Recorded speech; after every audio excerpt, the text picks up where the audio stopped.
Ladies and gentlemen, good evening. Welcome to Gashi's Kaman TV, the tallest man in Black Africa. If the select committee, parliamentary select committee, is going to clear Mithika Linturi, then Kenyans should be very much worried. I'm looking at the composition of the select committee, and the outcome seems to be determined. And if they are going to impeach the agriculture CS, then Kenyans will be made to make the following conclusion. Number one is that the fertilizer scandal was a government project after all. How would you explain why most of the UDA members of the select committee have been put in that committee and then they decide to clear the agriculture CS? Number two, it is very clear that President William Samoei Ruto must be calling these members because Linturi is his appointee.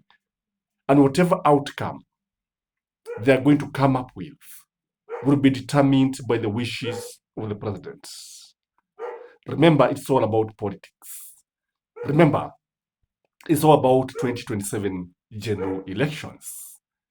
The other conclusions that Kenyans are going to make is that the government, from the earliest beginning, was there to make money, na kutokana na vile ambavyo walikuwa wametumia pesa nyingi wakati wa kampeni za 2022, Mithika Linturi was there and was sent by the government to go and recover all the money that was spent during the campaign.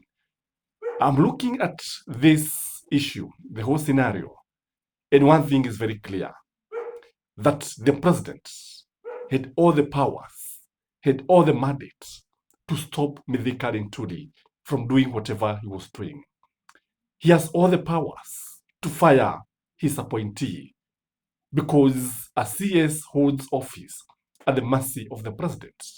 So if the president is not going to ensure that Mithika Linturi is fired, then we shall know that it is business, that this government is in business to make money. All said and done, we cannot fail to conclude that the issue of corruption will remain a pipe dream. Fighting corruption will remain a pipe dream. Kenyans, you lose hope. And just like Kaminwa looked at the eye of the CS and told him that he could have done this country proud by resigning and sparing Parliament the necessary work, then you would say the same to William Samoei Ruto, that he could have fired the CS and spared Parliament from long sittings and actually spending public funds. But from all angles, you see a government that is not ready to fight corruption. From all angles, you see a government that is very much determined to defend its own. The other conclusions that Kenyans are going to make is that the government is very much determined to milk these farmers dry, because from all angles, it is mama mboga who is suffering. From all angles, ni mtu wa kawaida, mkulima wa kawaida, mkulima wa mahindi, mkulima wa mboga, mkulima wa viazi, ndiye ambaye anaumia. These are the people who bought the fake fertilizer. And this would mean that the government is eating Huslers. This would mean the government does not care anything, doesn't care an iota about hawa wakulima ambao walisemekana kwamba ndio ambao walimpigia William Samoei Ruto kura. Again, Kenyans will make a conclusion that State House is a bed of corruption, is a hotbed of corruption. All deals are made, cooked, and executed at State House. We cannot avoid to make such a conclusion, because if State House is not going to act, because whether Parliament even if Parliament decide to vote against this CS, then we know that the president and State House in particular has all the ability, has everything, the powers and the influence to ensure that CS is either impeached or found not guilty. And I'm wondering, how is William Samuel Ruto going to face the farmers if Mithika Linturi is not fired? Because if we were to go for a referendum with the Huslers, with Mama Boga, with Mama Mkulima, Baba Mkulima, and then they were asked to vote, how many farmers would stand with Mithika Linturi? How many? Tells me. Because this is what should happen with the government. This is what the president should do. What are people saying? What is the perception? The fact that, the fact that the CS is not beyond suspicion, the fact that he has been associated with fake scandal, the fact that he presided over the distribution, the sale of fake fertilizer, including not involving members of the public in the tendering, the public was not involved, then it means that this man cannot stand chapter 6. He cannot pass chapter 6 of integrity, leadership and integrity. And then this one would mean that the days of corruption will be wrong with us. It will mean that Kenyans should be very much afraid when it comes to dealing with this government.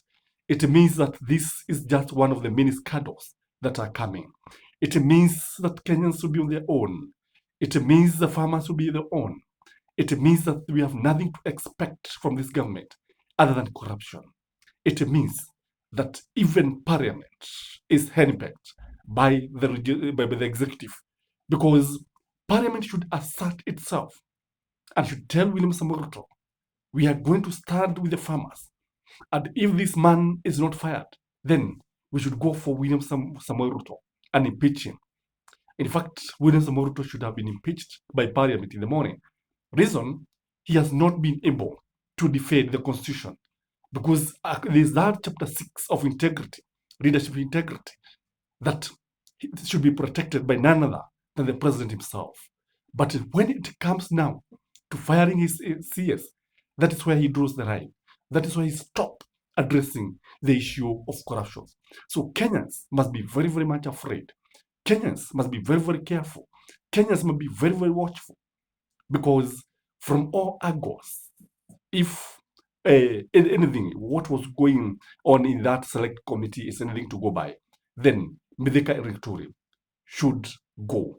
Mithika Linturi should be fired.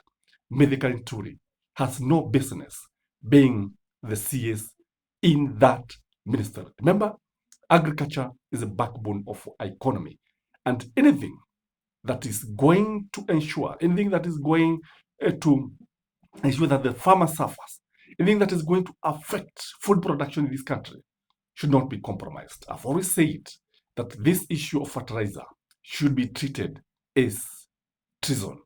It's an issue of national security from all angles, because you are risking the lives of millions of Kenyans. I don't know what you think, ladies and gentlemen. From where I sit, this is something that should be decided by William Samoei Ruto. Have a blessed evening.